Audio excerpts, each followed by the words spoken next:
UTL solar लावणार आणि सबसिडीही मिळवून देणार। 10 दिवसात महाविकास आघाडीचं जागावाटप पूर्ण करणार। जागावाटपाच्या निर्णयानंतर उमेदवार ठरवू, शरद पवार यांची माहिती। विदर्भात काँग्रेसची 40 ते 45 जागांची मागणी। मुंबईमध्ये ठाकरे गटानं 36 जागांवर दावा केला, म्हणजे तेवढे लढणार असं नाही। जागावाटपावरील प्रश्नावर विजय वडेट्टीवारांची प्रतिक्रिया। श्रीगोंद्यामध्ये पुढचा आमदार ठाकरे गटाचाच होणार। काही दिवसांपूर्वी राऊतांकडून साजन पाचपुतेंच्या नावाची घोषणा, तर अशा प्रकारे नाव जाहीर करण्याचा कोणाला अधिकार नाही। शरद पवारांचं नाव न घेता राऊतांवर निशाणा। श्रीगोंद्यामध्ये मी कोणतीही उमेदवारी जाहीर केली नाही। पवारांकडे श्रीगोंद्यासंदर्भात चुकीची माहिती। शरद पवारांच्या वक्तव्यानंतर संजय राऊतांकडून प्रत्युत्तर। वडीगोद्रीमधील मराठा ओबीसींमधील वादाला मुख्यमंत्री शिंदेच जबाबदार। ओबीसी नेते लक्ष्मण हाकेंचा शिंदेंवर पुन्हा आरोप। जरांगे पाटलांचं सलग 6व्या दिवशीही आंदोलन सुरूच। मनोज जरांगेंच्या समर्थनार्थ आज पुणे ग्रामीण, जालना आणि परभणी बंद। पुण्याहून आलेल्या 5 आंदोलकांची आज मुख्यमंत्र्यांसोबत बैठक। सोमवारची माजी न्यायमूर्तींसोबतची बैठकही आज घेता येईल का, याबाबत चर्चा करणार। मंत्री शंभूराज देसाई यांची माहिती। सामंजस्याने प्रश्न सोडवायचे असतात, राज्य सरकारनं लोकांना विश्वासात घेतलं पाहिजे। मराठा ओबीसी आरक्षण वादावर शरद पवारांची प्रतिक्रिया।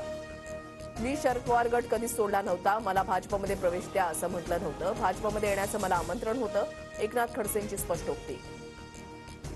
राष्ट्रवादी काँग्रेस आणि शिवसेना आमदार अपात्रता प्रकरणी मंगळवारी सुप्रीम कोर्टात सुनावणी। 313 क्रमांक असल्यामुळे सुनावणी होण्याची शक्यता कमी। मुंबईमध्ये सोमवारी हायकोर्टाच्या नवीन इमारतीचं भूमिपूजन। मोदी आणि सरन्यायाधीशांच्या भेटीनंतर शिंदे आणि सरन्यायाधीश एकत्र येणार। 2 धर्मांमध्ये आग लावणाऱ्या नितेश राणेंचा बंदोबस्त करा। विरोधी पक्षनेते विजय वडेट्टीवारांची राज्य सरकारकडे मागणी। चांगलं काम करणाऱ्यांच्या पाठीवर थाप बसणार की राजकीय गोंधळ घालणाऱ्यांनाच मतदान करणार। प्रचारादरम्यान राज ठाकरेंचा वरळीकरांना सवाल। लाडकी बहीण योजनेमधील ऑगस्ट आणि सप्टेंबरचे पैसे महिन्याच्या शेवटी देऊ। ऑगस्टच्या शेवटी भरलेले अर्जही ग्राह्य धरणार।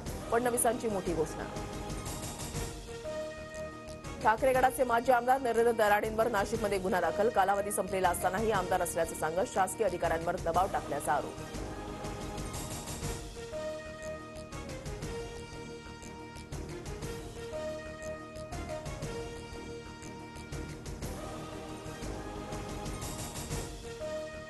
बारामतीमध्ये झळकले सुप्रिया सुळेंचे भावी मुख्यमंत्री आशाचे बॅनर। ईदच्या शुभेच्छा देणाऱ्या बॅनरवर सुळेंचा भावी मुख्यमंत्री असा उल्लेख। दिल्लीतील श्रद्धा हत्याकांडाची बंगळुरूमध्ये पुनरावृत्ती। मल्लेश्वरममध्ये तरुणीची निर्घुणपणे हत्या। हत्येनंतर मृतदेहाचे 30हून अधिक तुकडे करून फ्रीजमध्ये ठेवले।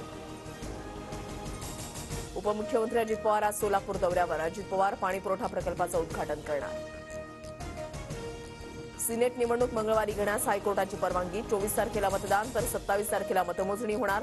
मुंबई विद्यापीठाची विनंती हायकोर्टाकडून मान्य। सोनं आणि चांदीच्या दरामध्ये वाढ सुरूच। सोनं प्रतितोळा 75,000 तर चांदीचा दर 89,500 रुपये। मुंबई महापालिकेमध्ये 187 पदांसाठी भरती। कर निर्धारण आणि संकलन विभागामधील गट क मधील विभाग निरीक्षक संवर्गातील रिक्त पदं भरणार। म्हाडाच्या जमिनीवरील 17 SRA प्रकल्प म्हाडा पूर्ण करणार। 24,000 कुटुंबियांना दिलासा मिळणार। 26 ते 29 सप्टेंबरला